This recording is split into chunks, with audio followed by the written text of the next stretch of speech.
ആർത്തവ സമയത്ത് യോഗ ചെയ്യാൻ പാടുണ്ടോ? ആർത്തവ സമയത്ത് യോഗ ചെയ്യണ്ട എന്ന് ഞങ്ങൾ ക്ലാസ് പറയാറില്ല. ചില പുസ്തകങ്ങളിലൊക്കെ സൂചിപ്പിക്കാറുണ്ട്. പക്ഷേ ചില പ്രയാസമുള്ളവർക്ക്, അധികം വേദന ഉള്ളവർക്ക്, അധികം ബ്ലീഡിങ് ഉള്ളവർക്ക് അവർക്ക് ചില ആസനങ്ങൾ ഒഴിവാക്കും. വലിയ പ്രയാസമുള്ളവർക്ക് ആ സമയത്ത് വിശ്രമം തന്നെ കൊടുക്കാറുണ്ട്. എന്നാൽ സാധാരണ മറ്റൊരു വലിയ പ്രയാസമൊന്നുമില്ല എങ്കിൽ അവർക്ക് യോഗ ചെയ്യുന്നതിന് തടസ്സമില്ല. സാധാരണ ആർത്തവ സമയത്തുണ്ടാകുന്ന ഒരുപാട് പ്രയാസങ്ങൾ പരിഹരിക്കാൻ വേണ്ടി നമ്മൾ യോഗ കൊടുക്കാറുണ്ട്. അത് ഇപ്പോൾ അഡോളസൻസ് ഗേൾസ് ഞങ്ങൾ സ്ഥിരമായിട്ട് യോഗ കൊടുത്തിരുന്ന് ഒരു 3 മാസത്തെ കാലത്തെ പരിശീലനം കൊണ്ട് നല്ല മാറ്റം അവർക്ക് ഉണ്ടായിട്ടുമുണ്ട്.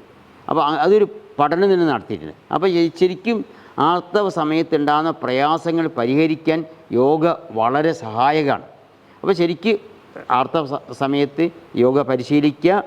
പ്രയാസം ഉണ്ടാകുമ്പോൾ പ്രയാസമുള്ളവർക്ക് ചില ആസനം നിയന്ത്രിക്കുക, അങ്ങനെ കൊടുക്കുന്നതാണ് നല്ലത്.